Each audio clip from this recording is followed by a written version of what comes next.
नमो भगवते वासुदेवाय नमः। नमस्कार दोस्तों, आप सभी का मेरे YouTube चैनल मायरा बॉयज़ में हार्दिक स्वागत है। आज की इस वीडियो में हम आपको बृहस्पतिवार व्रत कथा सुनाएंगे।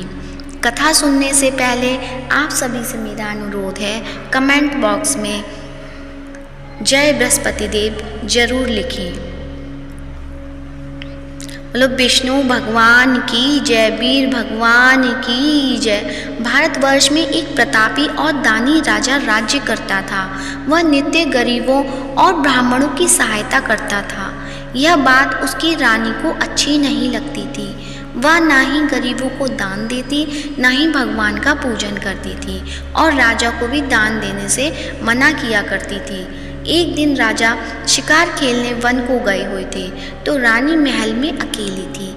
उसी समय बृहस्पति देव साधु वेश में राजा के महल में भिक्षा के लिए गए और भिक्षा मांगी। रानी ने भिक्षा देने से इनकार किया और कहा, हे साधु महाराज, मैं तो दान पुण्य से तंग आ गई हूँ। मेरा पति सारा धन लुटाते रहते हैं। मेरी इच्छा है कि हमारा धन नष्ट हो जाए और फिर न रहेगा बांस, न बजेगी बांसुरी। साधु ने कहा, देवी तुम तो बड़ी विचित्र हो।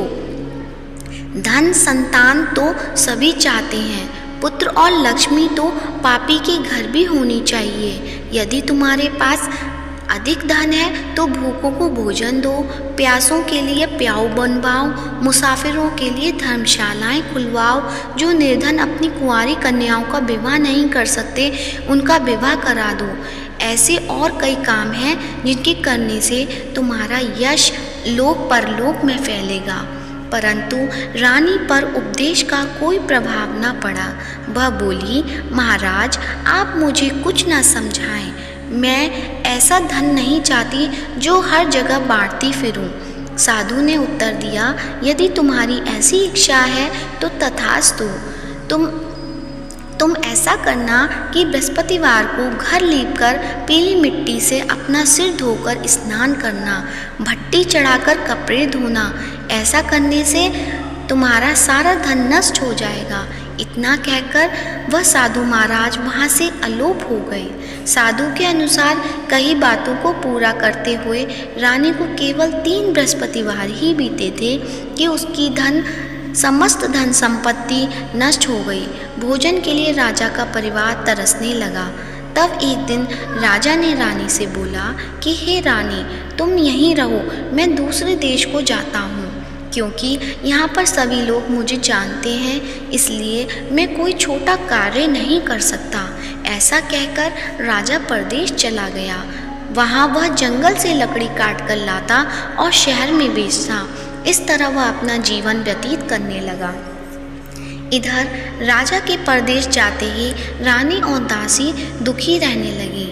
एक बार जब रानी और दासी को 7 दिन तक बिना भोजन के रहना पड़ा तो रानी ने अपनी दासी से कहा, हे दासी, पास ही के नगर में मेरी बहन रहती है, वह बड़ी धनवान है, तो उसके पास जा और कुछ ले आ ताकि थोड़ी बहुत गुजर बसर हो जाए। दासी रानी की बहन के पास गई। उस दिन गुरुवार था और रानी की बहन उस समय बृहस्पतिवार के व्रत की कथा सुन रही थी। दासी ने रानी की बहन को अपनी रानी का संदेश दे दिया, लेकिन रानी की बड़ी बहन ने कोई उत्तर नहीं दिया। जब दासी को रानी की बहन से कोई उत्तर नहीं मिला तो वह बहुत दुखी हुई और क्रोध भी आया। दासी ने वापस आकर रानी को सारी बात बता दी। सुनकर रानी ने अपने भाग्य को कोसा। उधर रानी की बहन ने सोचा कि मेरी बहन की दासी आई थी, परंतु मैं उससे नहीं बोली, इससे वह बहुत दुखी हुई होगी। कथा सुनकर और पूजन समाप्त करके वह अपनी बहन के घर आई और कहने लगी, हे बहन, मैं बृहस्पतिवार का व्रत कर रही थी। तुम्हारी दासी मेरे घर आई थी, परंतु जब तक कथा होती है तब तक ना तो उठते हैं और ना ही बोलते हैं, इसलिए मैं नहीं बोली। कहो दासी क्यों गई थी? रानी बोली, बहन तुमसे क्या छिपाऊं, हमारे घर में खाने तक को अनाज नहीं था।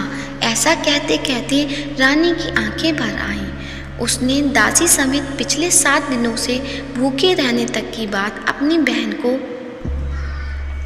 विस्तार पूर्वक सुना दी। रानी की बहन बोली, देखो बहन, भगवान बृहस्पति देव सबकी मनोकामना पूर्ण करते हैं। देखो, शायद तुम्हारे घर में अनाज रखा हो। पहले तो रानी को विश्वास नहीं हुआ, पर बहन के आग्रह करने पर उसने अपनी दासी को अंदर भेजा तो उसे सचमुच अनाज से भरा एक घड़ा मिल गया। यह देखकर दासी को बड़ी हैरानी हुई।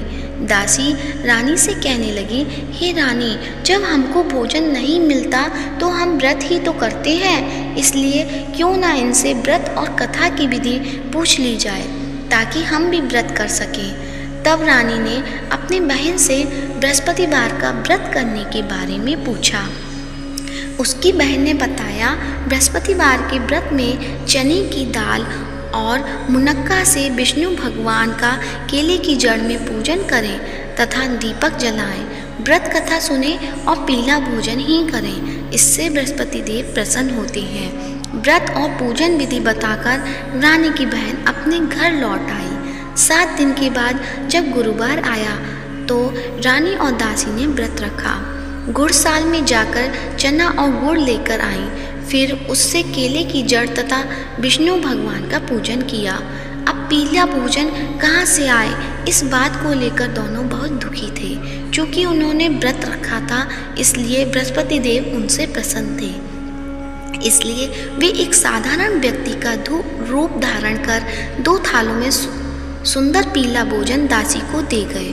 भोजन पाकर दासी प्रसन्न हुई और फिर रानी के साथ मिलकर भोजन ग्रहण किया। उसके बाद वे सभी गुरुवार को व्रत और पूजन करने लगे। बृहस्पति भगवान की कृपा से उनके पास फिर से धन संपत्ति आ गई, परंतु रानी फिर से पहले की तरह आलस्य करने लगी। तब दासी बोली, देखो रानी, तुम पहले भी इस प्रकार आलस्य करती थी। तुम्हें धन रखने में कष्ट होता है, इस कारण सभी धन नष्ट हो गया, और अब जब भगवान बृहस्पति की कृपा से धन मिला है तो तुम्हें फिर से आलस्य होता है। रानी को समझाते हुए दासी कहती है कि बड़ी मुसीबतों के बाद हमने यह धन पाया है, इसलिए हमें दान पुण्य करना चाहिए, भूखे मनुष्य को भोजन कराना चाहिए और धन को शुभ कार्यों में खर्च करना चाहिए, जिससे तुम्हारे कुल का यश बढ़ेगा, स्वर्ग की प्राप्ति होगी और पितृ प्रसन्न होंगे। दासी की बात मानकर रानी अपना धन शुभ कार्यों में खर्च करने लगी, जिससे पूरे नगर में उसका यश फैलने लगा। बृहस्पतिवार व्रत कथा के बाद श्रद्धा के साथ आरती की जानी चाहिए। इसके बाद प्रसाद बांटकर उसे ग्रहण करना चाहिए। एक दिन राजा दुखी होकर जंगल में एक पेड़ के नीचे आसन जमाकर बैठ गया। वह अपनी दशा को याद करके व्याकुल होने लगा। बृहस्पतिवार का दिन था। एकाएक उसने देखा कि निर्जन वन में एक साधु प्रकट हुए। वह साधु वेश में स्वयं बृहस्पति देवता थे। लकड़हारे के सामने आकर बोले, हे लकड़हारे, इस सुनसान जंगल में तू चिंता मग्न क्यों बैठा है? लकड़हारे ने दोनों हाथ जोड़कर प्रणाम किया और उत्तर दिया, महात्मा जी, आप सब कुछ जानते हैं, मैं क्या कहूँ? यह कहकर रोने लगा और साधु को अपनी आत्मकथा सुनाई। महात्मा जी ने कहा, तुम्हारी स्त्री ने बृहस्पति के दिन बृहस्पति भगवान का निरादर किया है, जिसके कारण रुष्ट होकर उन्होंने तुम्हारी यह दशा कर दी। अब तुम चिंता को दूर करके मेरे कहने पर चलो, तुम्हारे सब कष्ट दूर हो जाएंगे और भगवान पहले से भी अधिक संपत्ति देंगे। तुम बृहस्पतिवार के दिन कथा किया करो। 2 पैसे के चने मुनक्का लाकर उसका प्रसाद बनाओ और शुद्ध जल से लोटे में शक्कर मिलाकर अमृत तैयार करो। कथा के पश्चात अपने सारे परिवार और सुनने वाले प्रेमियों में अमृत व प्रसाद बांटकर आप भी ग्रहण करो। ऐसा करने से भगवान तुम्हारी सब मनोकामनाएं पूरी करेंगे। साधु के ऐसे वचन सुनकर लकड़हारा बोला, हे प्रभु, मुझे लकड़ी बेचकर इतना पैसा नहीं मिलता जिससे भोजन के उपरांत कुछ बचा सकूं। मैंने रात्रि में अपनी स्त्री को व्याकुलता देखा है। मेरे पास कुछ भी नहीं जिससे मैं उसकी खबर मंगा सकूं। साधु ने कहा, हे लकड़हारे, तुम किसी बात की चिंता मत करो। बृहस्पति के दिन तुम रोजाना की तरह लकड़ियां लेकर शहर को जाओ। तुमको रोज से दुगना धन प्राप्त होगा, जिससे तुम भली भांति भोजन कर लोगे तथा बृहस्पति देव की पूजा का सामान भी आ जाएगा। इतना कहकर साधु अंतर ध्यान हो गए। धीरे धीरे समय बीतता होने पर भी फिर वही बृहस्पतिवार का दिन आया। लकड़हारा जंगल से लकड़ी काटकर किसी शहर में बेचने गया। उसे उस दिन और दिन से भी अधिक पैसा मिला। राजा ने चना गुड़ आदि लाकर गुरुवार का व्रत किया। उस दिन से उसके सभी क्लेश दूर हुए। परंतु जब दोबारा गुरुवार का दिन आया तो बृहस्पतिवार का व्रत करना भूल गया। इस कारण बृहस्पति भगवान नाराज हो गए। उस दिन उस नगर के राजा ने विशाल यज्ञ का आयोजन किया तथा शहर में यह घोषणा करा दी कि कोई भी मनुष्य अपने घर में भोजन न बनावे, न आग जलावे। समस्त जनता मेरे यहाँ भोजन करने आवे। इस आज्ञा को जो न मानेगा उसे फांसी की सजा दी जाएगी। इस तरह की घोषणा संपूर्ण नगर में करवा दी। राजा की आज्ञा अनुसार शहर के सभी लोग भोजन करने गए, लेकिन लकड़हारा कुछ देर से पहुंचा। इसलिए राजा उसको अपने साथ घर लिवा ले गए और ले जाकर भोजन करा रहे थे तो रानी की दृष्टि उस खूंटी पर पड़ी जिस पर उसका हार लटका हुआ था। वह वहां पर दिखाई नहीं दिया। रानी ने निश्चय किया कि मेरा हार इस मनुष्य ने चुरा लिया है। उसी समय सिपाहियों को बुलाकर उसको कारागार में डलवा दिया। जब लकड़हारा कारागार में पड़ गया और बहुत दुखी होकर विचार करने लगा कि न जाने कौन से पूर्व जन्म के कर्म से मुझे यह दुख प्राप्त हुआ है, और उसी साधु को याद करने लगा जो कि जंगल में मिला था। उसी समय तत्काल बृहस्पति देव साधु के रूप में प्रकट हुए और उसकी दशा को देखकर कहने लगे, अरे मूर्ख, तूने बृहस्पति देव की कथा नहीं करी, इस कारण मुझे दुख प्राप्त हुआ है। अब चिंता मत कर। बृहस्पतिवार के दिन कारागार के दरवाजे पर 4 पैसे पड़े मिलेंगे। उससे तू बृहस्पति देव की पूजा करना तो सभी कष्ट दूर हो जाएंगे। बृहस्पति के दिन उसे 4 पैसे मिले।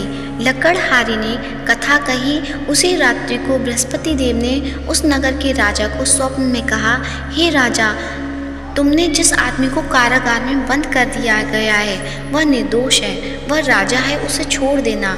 रानी का हार उसी खूंटी पर लटका है। अगर तू ऐसा नहीं करेगा तो मैं तेरे राज्य को नष्ट कर दूंगा। इस तरह रात्रि के स्वप्न को देखकर राजा प्रातःकाल उठा और खूंटी पर हार देखकर लकड़हारे को बुलाकर क्षमा मांगी और लकड़हारे को योग्य सुंदर वस्त्र आभूषण देकर विदा कर दिया। बृहस्पति देव की आज्ञा अनुसार लकड़हारा अपने नगर को चल दिया। राजा जब अपने नगर के निकट पहुंचा तो उसे बड़ा आश्चर्य हुआ। नगर में पहले से भी अधिक बाग, तालाब, कुएं, बहुत सी धर्मशाला, मंदिर आदि बन गई हैं। राजा ने पूछा, यह किसका बाग और धर्मशाला है? तब नगर के सब लोग कहने लगे, यह सब रानी और दासी का है। उन्हें आश्चर्य हुआ और गुस्सा भी आया। जब रानी ने यह खबर सुनी कि राजा आ रहे हैं तो उन्होंने बांदी से कहा कि हे दासी, देख, राजा हमको कितनी बुरी हालत में छोड़ गए थे। हमारी ऐसी हालत देखकर वह लौट ना जाए, इसलिए तू दरवाजे पर खड़ी हो जा। आज्ञानुसार दासी दरवाजे पर खड़ी हो गई। राजा आए, उन्हें अपने साथ लेवा लाई। तब राजा ने क्रोध करके अपनी रानी से पूछा कि यह धन कैसे प्राप्त हुआ है। तब उन्होंने कहा, हमें यह सब धन बृहस्पति देव की इस व्रत कथा से प्राप्त हुआ है। राजा ने निश्चय किया कि 7 रोज बाद तो सभी बृहस्पति देव का पूजन करते हैं, परंतु मैं प्रतिदिन दिन में 3 बार कहानी तथा रोज व्रत किया करूँगा। अब हर समय राजा के दुपट्टे में चने की दाल बंधी रहती तथा दिन में 3 बार कहानी कहता। एक रोज राजा ने विचार किया कि चलो अपनी बहन के यहाँ हो आवे। इस तरह निश्चय कर राजा घोड़े पर सवार होकर अपनी बहन के यहाँ को चलने लगा। मार्ग में उसने देखा कि कुछ आदमी एक मुर्दे के लिए जा रहे हैं। उन्हें रोककर राजा कहने लगा, अरे भाइयों, मेरी बृहस्पति देव की कहानी सुन लो। वे बोले, लो, हमारा तो आदमी मर गया, इनको अपनी कथा की पड़ी है। परंतु कुछ आदमी बोले, अच्छा कहो, हम तुम्हारी कथा भी सुनेंगे। राजा ने दाल निकाली और जब कथा आदि हुई कि मुर्दा हिलने लग गया, और जब कथा समाप्त हो गई तो राम राम करके मनुष्य उठकर खड़ा हो गया। आगे मार्ग में उसे एक किसान खेत में हल चलाता मिला। राजा ने उसे देख और उससे बोला, अरे भैया, तुम मेरी बृहस्पतिवार की कथा सुन लो। किसान बोला, जब तक मैं तेरी कथा सुनूंगा तब तक 4 हरिया जोत लूँगा। जा अपनी कथा किसी और को सुनाना। इस तरह राजा आगे चलने लगा। राजा के हटते ही बैल पछाड़ खाकर गिर गए तथा किसान के पेट में बड़ी जोर का दर्द होने लगा। उस समय उसकी माँ रोटी लेकर आई। उसने जब यह देखा तो अपने पुत्र से सब हाल पूछा और बेटे ने सभी हाल कह दिया। तो बुढ़िया दौड़ी दौड़ी उस घुड़सवार के पास गई और उससे बोली कि मैं तेरी कथा सुनूंगी, तो अपनी कथा मेरे खेत पर चलकर ही कहना। राजा ने बुढ़िया के खेत पर जाकर कथा कही, जिसके सुनते ही वह बैल उठ खड़े हुए तथा किसान के पेट का दर्द भी बंद हो गया। राजा अपनी बहन के घर पहुंचा। बहन ने भाई की खूब मेहमानी की। दूसरे रोज प्रातःकाल राजा जगा तो वह देखने लगा कि सब लोग भोजन कर रहे हैं। राजा ने अपनी बहन से कहा, ऐसा कोई मनुष्य है जिसने भोजन नहीं किया हो? मेरी बृहस्पतिवार की कथा सुन ले। बहन बोली, हे भैया, यह देश ऐसा ही है कि पहले यहाँ लोग भोजन करते हैं, बाद में अन्य काम करते हैं। अगर कोई पड़ोस में हो तो देख आऊं। वह ऐसा कहकर देखने चली गई, परंतु उसे कोई भी ऐसा व्यक्ति नहीं मिला जिसने भोजन ना किया हो।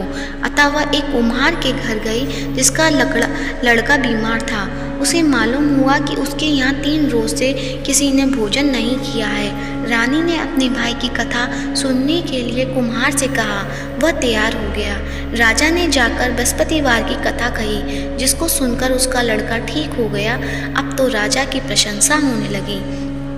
एक रोज राजा ने अपनी बहन से कहा कि हे बहन, हम अपने घर जाएंगे, तुम भी तैयार हो जाओ। राजा की बहन ने अपनी सास से कहा। सास ने कहा, हाँ चली जा, परंतु अपने लड़के को मत ले जाना, तेरे भाई की कोई औलाद नहीं है। बहन ने अपने भैया से कहा, हे भैया, मैं तो चलूँगी पर बालक नहीं जाएगा। राजा बोला, जब कोई बालक नहीं चलेगा तब तुम ही क्या करोगी?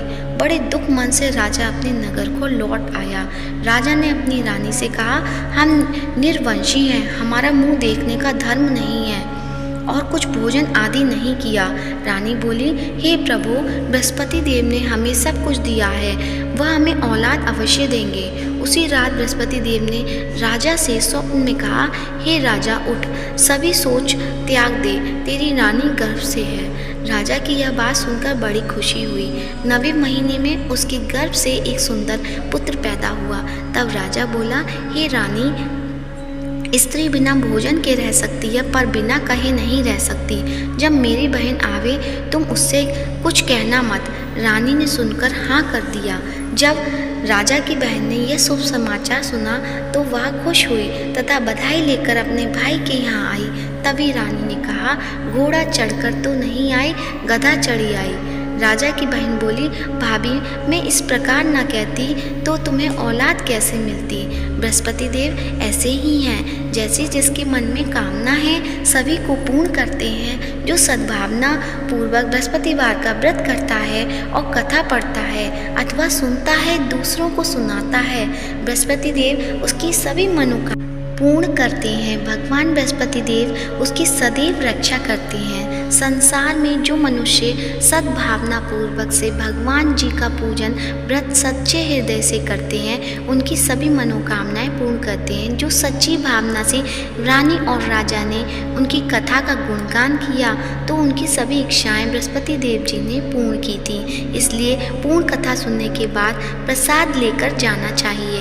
हृदय से उनका मनन करते हुए जयकारा बोलना चाहिए। बोलो बृहस्पति देव की जय, भगवान विष्णु की जय। तो आइए अब सुनते हैं बृहस्पति देव की आरती। ओम जय बृहस्पति देवा, स्वामी जय बृहस्पति देवा। छिन छिन भोग लगाऊं, कदली फल मेवा।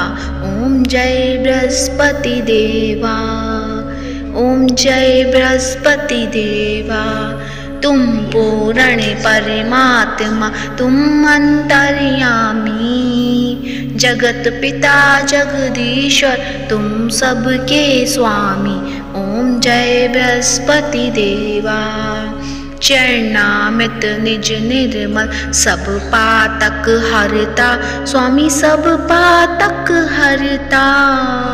सकल मनोरथ दायक कृपा करो भरता, ओम जय बृहस्पति देवा।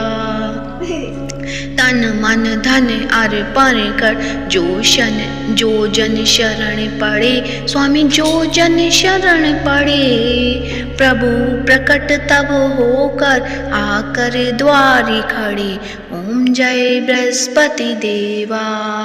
दीन दयाल दयानिधि भक्तन हितकारी, पाप दोष सब हरता भव बंधन हारी, ओम जय बृहस्पति देवा। सकल मनोरथ दाय सब संचय हारो, स्वामी सब संचय हारो। विषय विकार मिटाओ संतन सुखकारी, ओम जय बृहस्पति देवा। जो कोई आरती तेरी प्रेम सहित गावे, स्वामी भक्त सहित गावे। जेठानंद वंद सो निश्चय छुट जावे, ओम जय बृहस्पति देवा। स्वामी जय बृहस्पति देवा, स्वामी जय बृहस्पति देवा। सब बोलो विष्णु भगवान की जय हो। प्रेम से बोलो बृहस्पति देव भगवान की जय हो। यदि आज की वीडियो पसंद आई हो तो वीडियो को लाइक करें, शेयर करें, कमेंट करें और कमेंट बॉक्स में विष्णु भगवान की जय हो या जगत के पालनहार की जय हो अवश्य लिखें। और साथ ही मायरा वॉइस चैनल को सब्सक्राइब करें और हमारे चैनल पर